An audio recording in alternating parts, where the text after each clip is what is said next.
به بوئنوس آیرس خوش اومدیم. اینجا پایتخت آرژانتین، یکی از جذاب‌ترین کشورهای آمریکای جنوبی، یکی از جاهایی که آرزوی دیدنش رو داشتم. پایتخت این کشور با تقریباً 15 میلیون جمعیت، شهری که مهد هنر و رقص تانگو و غذاهای جذاب آرژانتینی هستش.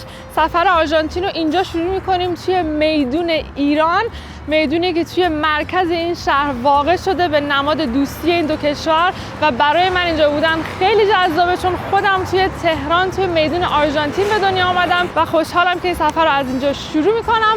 با من باش، تو روزهای آینده میریم بوئنوس آیرس و کشور آرژانتین رو با هم دیگه میگردیم. آمدم یه جای خیلی سنتی تو بوئنوس آیرس که رقص تانگو انجام میدن. اولین باری که من تانگو رو اینجوری از نزدیک میبینم که همچین جایی، همیشه شنیدیم رقص تانگو با آرژانتین و اینا. خیلی برام جذابه، خیلی جالبه که همه مثلا خیلی سن بالاتر هستن و جالب ترینش اینه که یه دوست ایرانی من آورده اینجا. تازه 4 هفته است اومده آرژانتین و بزنم به تخت اسپانیایی پرفکت حرف میزنه، تانگو پرفکت میرقصه و خلاصه از یه آرژانتینی اینجا با همه چی آشناتره. الان داره صحنه رقص رو به آتیش میکشه. به ظاهر رقص آسونیه ها خیلی پیچیده است. بعد 3 سال 4 سال حداقل کلاس برید تا بتونید یاد بگیرید.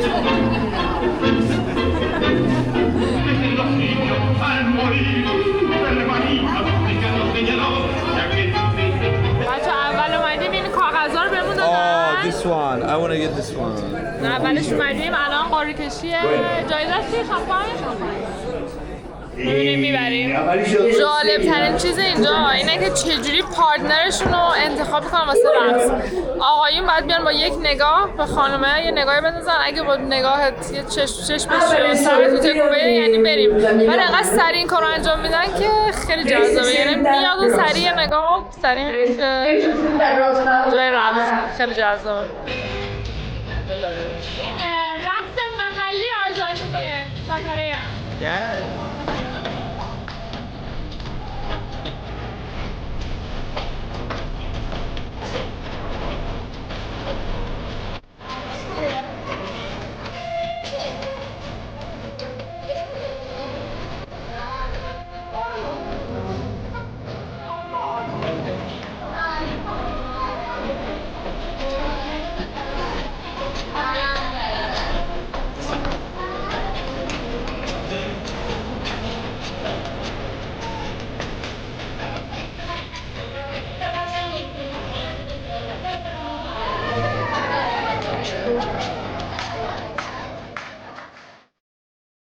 یه روز آفتابی ولی بسیار سرد توی بوئنوس آیرس. اومدم شهر رو بگردیم، برخلاف اینکه حالا می‌بینیم یه میدون ایران اینجا هست و اینا که همش به عنوان سمبل دوستی اینا هست، خیلی هم رابطه ایران و آرژانتین با هم در اصل خوب نیست، به خاطر اینکه سال 1994 یه سیناگوگ رو توی بوئنوس آیرس بمبگذاری کردن که اینجا معتقدن که کار ایران بوده. البته هیچ وقت ثابت نشده و دولت ایران هم به گردن نگرفت، ولی از اون موقع رابطه دو تا کشور یکم شکرابه و خیلی راحت با پاسپورت ایرانی ویزا نمیدن برای سفر کردن به اینجا و هر سال هم مردم آرژانتین تظاهرات میکنن که این قضیه رو همچنان پیگیری کنن قانونی و متهمش رو اعلام کنن و رابطه با ایران رو قطع کنن. حالا من اینجا میخوام سفر کنم و با آدما صحبت کنم، بگم ایرانی هم، ببینم عکس‌العملشون چجوریه. تو اینجا میگی ایرانی هستی، عکس‌العملشون چجوریه؟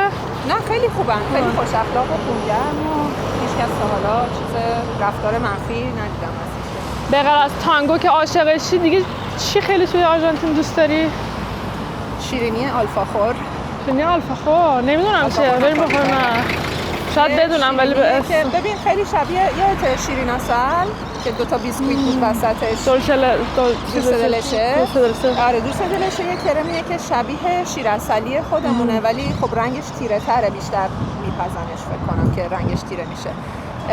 الفاخور 2 تا بیسکویته که وسطش این کرم دوست دلشه هستش. امروز خوب خوردم با قهوه. نمیدونستم ولی اسمش آره خیلی شیرین بود. خیلی عذاب وجدان گرفتم بعدش، خیلی چسبید. اینجا هر شیرینی، هر چیزی که میگیره همین دولسه دلچه توشه. گفته به فارسی چی؟ من همیشه کارامل تو ذهنم بود. شیرعسل؟ نه شیرعسلی. آره شیرعسلی اون شبیه کرم دولسه دلچه است، ولی خب مثلا برای ما شیرعسلی خیلی رنگش روشنه، برای این رنگش تیره است. آلفاخور رو گفتم مثل شیرین عسل، شیرینی. ولی دولسه دلچه رو چجوری ترجمه می‌کنی به فارسی؟ همون شیرعسلی. ما براتون میگیم دیگه. ولی رنگش رنگ کارامله. آره. بریم ببینیم دیگه اینجا چی پیدا میکنیم که بخوریم، ببینیم، امتحان کنیم، صحبت کنیم. همشو با شما شیر میکنم. بچه فقط این حیوونه بامزه اینجا رو ببینید. اینجا یه پارک بغل میدون ایتالیا توی بوئنوس آیرس توش کنید. حیوانای بامزه داره. اینو نگاه میبینید؟ کارپینچو اسمشه. یه چیزی بین خرگوش و کانگورو. میشینه انگار خرگوشه، بلند میشه. انتظار نداره پاش انقدر بلند باشه. میشه شبیه بچه کانگورو. ببین میشینه، میبینی اون پشتیه انگار یک خرگوش بزرگ بلند میشه، پاش قشنگ بلند. نمیدونی کانگورو میشه.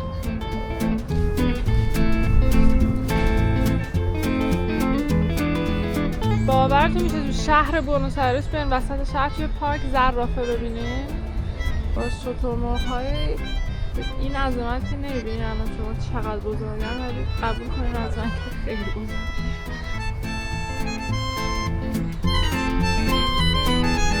ترسی خجالتی.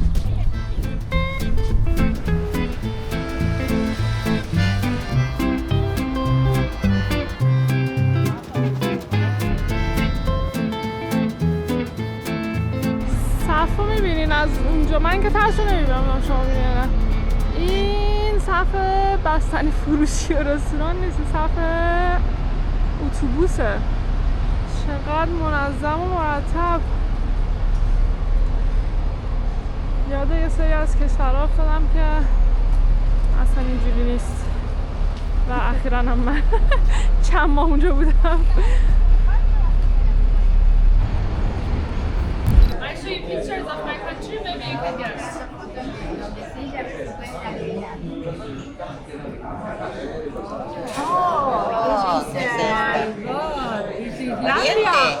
Oriente.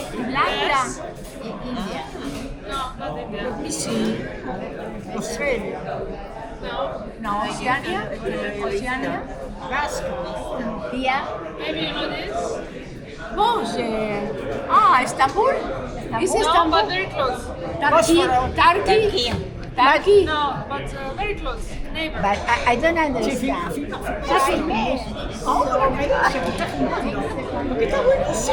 Vení acá vos. Vení para acá. Oh, yeah, but do you like football? ¿Ustedes? Albania? It's amazing. No. ¿Lo conocen? Maybe him? Yes. Yes, yes, yes. Which Sí, country? sí, pero no me acuerdo de dónde decía el nombre. Yes, Where? Yes. Yes. Ayatollah. It's Ayatollah. Sí, ahora sí. That one, yes. It's Ayatollah. It's alright. That one, yes. Yes. The other one, no. طبعا معمول فقط از دو تا عکس آخر متوسط. And which language is that? My God, Persia. We are Armenia. No. But Argentina and Armenia. Yes. Got it. Italian. Yes. We have many Armenians in Iran. Yes. I've been to Armenia. It's very nice. Yes. For what canal? For what canal? What kind For of... my YouTube. For YouTube? You can write the... Can you please write me? Okay. YouTube.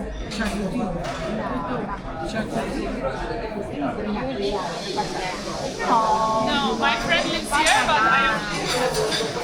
What are you doing here in Argentina? What are you doing, please? I'm doing a 100-day trip in South America. Very, very interesting. And what do you... She's laughing in America. It was around. I make videos. YouTube and Instagram both. You have parents here in Argentina? My parents live in Austria. Austria. ببین میز بغل ما نشسته بودن این خانوما گولی دارن انگلیسی میخونن همینجوری با معلمشون فقط نگاه کن. Do you like Argentina? They are idiomatic expressions. Yeah. You are the teacher? What is your name? Becky. Becky. Wow, this is amazing. And amazing. It's amazing. This is amazing. And you all speak so good English. I have Oh, so pretty. Doctor and grandson in United States. I have two My son, my daughter-in-law, and You're all Armenians. no. I am Argentine. You're Armenian. You're Armenian. I love your earrings. I Argentine. I love your earrings. So beautiful. Yes. So, I think we Yes. Yes.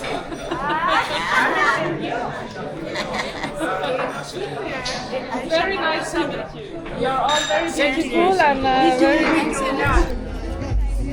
امروز روز 25 میه و من خیلی خوششانسم که امروز رو توی بوئنوس آیرس هستم چون امروز روز انقلاب آرژانتین هستش. 25 می سال 1810 روزیه که انقلاب آرژانتین شروع شد. روز استقلالش نیست، توی ماه جولای هستش، ولی آغاز استقلال آرژانتین از استعمار اسپانیا هستش. روزیه که مردم آرژانتین شورش کردن و دولت اون موقع اسپانیا رو برکنار کردن و این آغازی بود از انقلابی که بعداً و کم کم به دست آوردن. امروز روز تعطیل عمومی هست توی آرژانتین و کلی جشن‌های مختلف تو قسمت‌های مختلف کشور میگیرن. من اومدم یه جایی توی بوئنوس آیرس که این مراسم رو دارن جشن میگیرن با موزیک زنده و رقص محلی و یه مارکت با کلی مغازه‌ها و استندهای مختلف که چیزای محلی میفروشن، هم خوراکی هم خریدنی. بریم ببینیم چه خبره.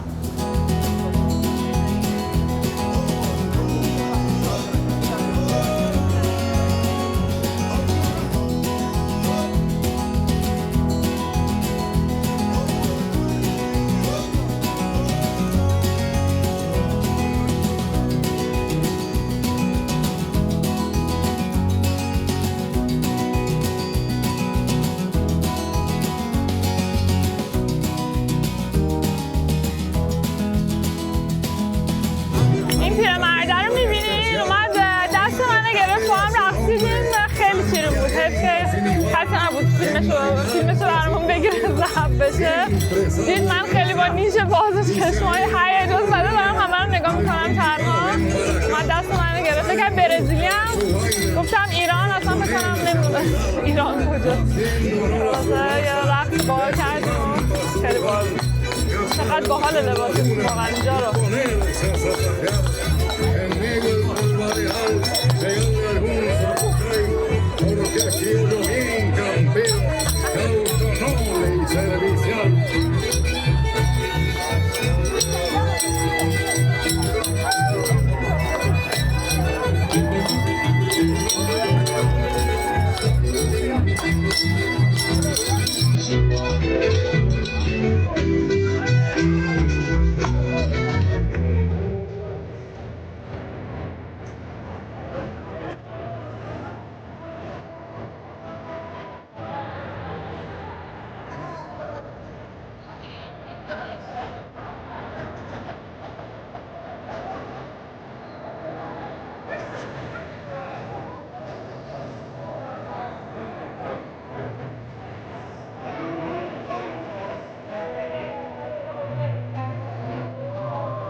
Con la foto de una madre, héroes les dicen mil veces.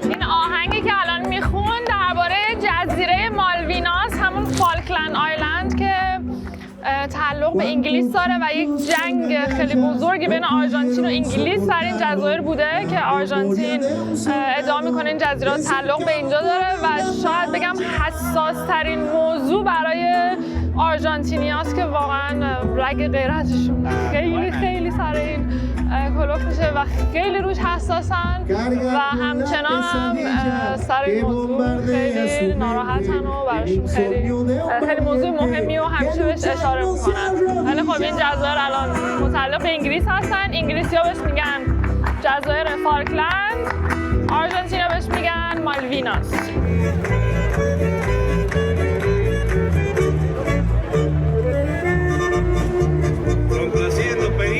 Para todos los inmigrantes que nos trajeron la sangre de otras tierras, música que ella encierra en compases estridentes, paso doble de mi flor para que baile mi gente. Desde España la tierra brava, la de la sangre de todos, la que tiene capote de oro y sombrerito churubé, nos trajeron a nuestros bailes un paso doble y olé.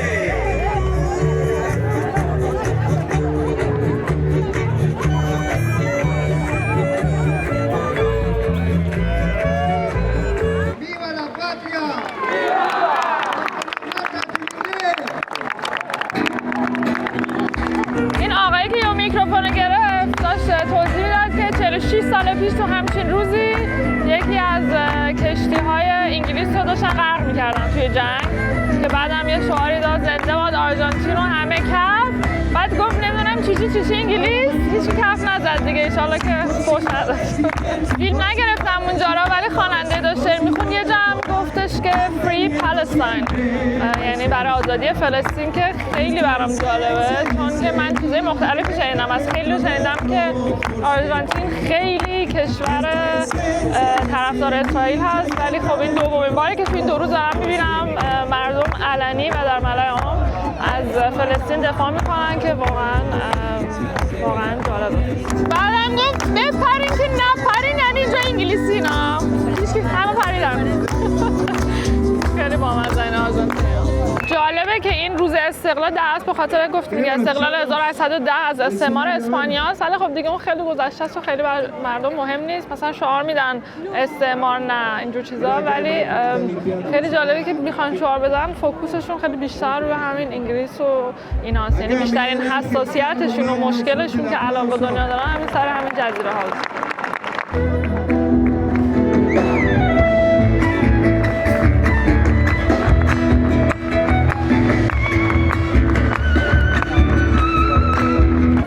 امروز که روز استقلاله اکثر آرژانتینی‌ها یه دونه از این پاپیونای پرچم آرژانتین به لباسشون میزنن.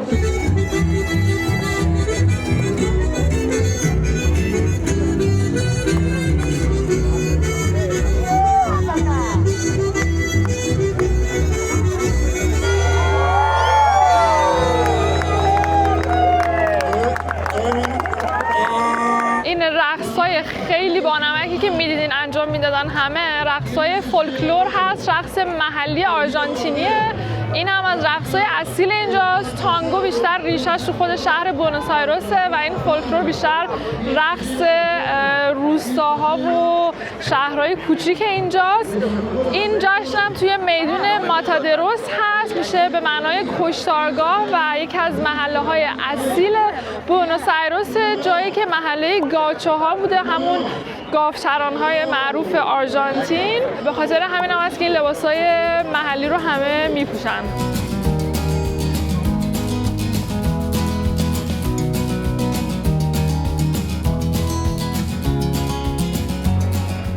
دولسه د لچه، این مثل کرم شیر عسل میمونه، خیلی اینجا معروفه، توی همه چی میریزن، یعنی هر شیرینی که بگیرین این دولسه د لچه توش هست که خیلی هم خوشمزه است.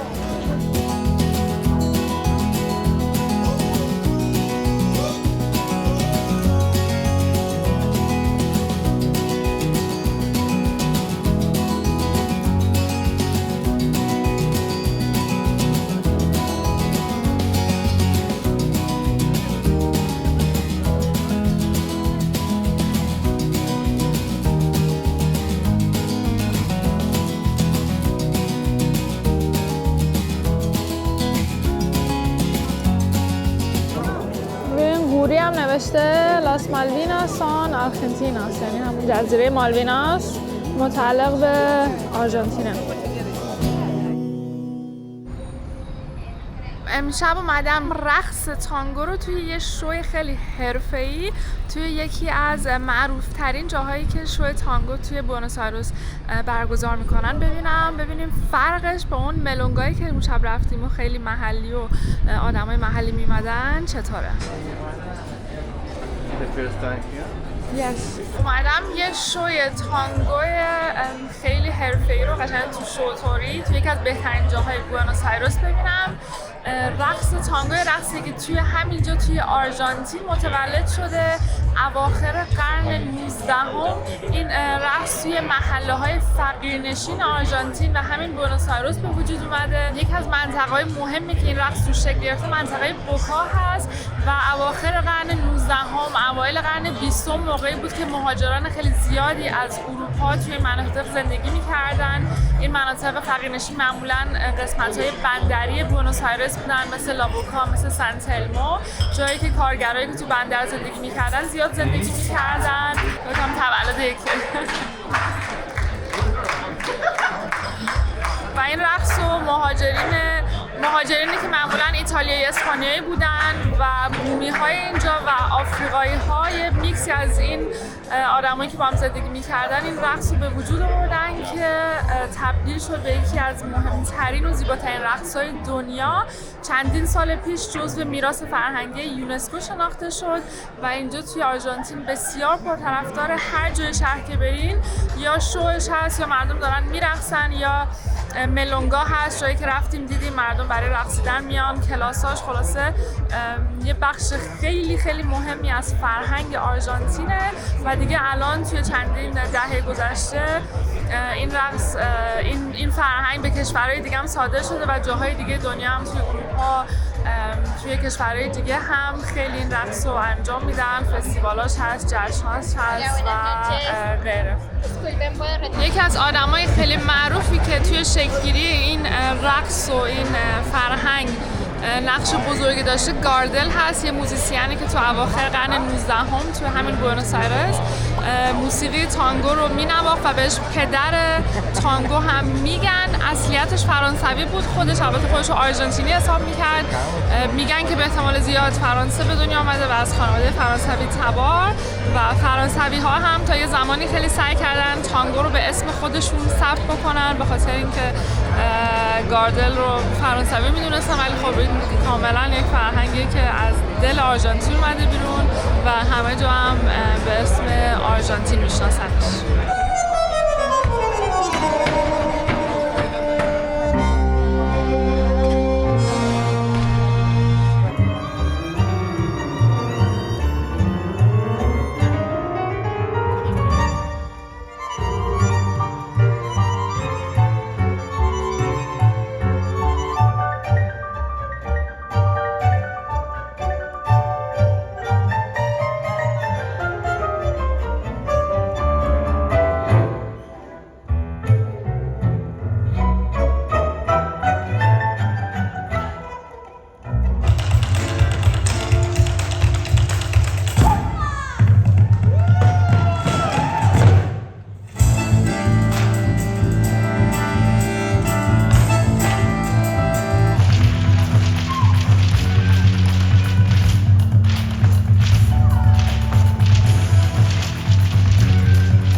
guys, what's up? So we are in Buenos Aires, Argentina. اینجا منطقه هستش که باشگاه بوکا جونیورز از اونجا میاد، منطقه مارادونا.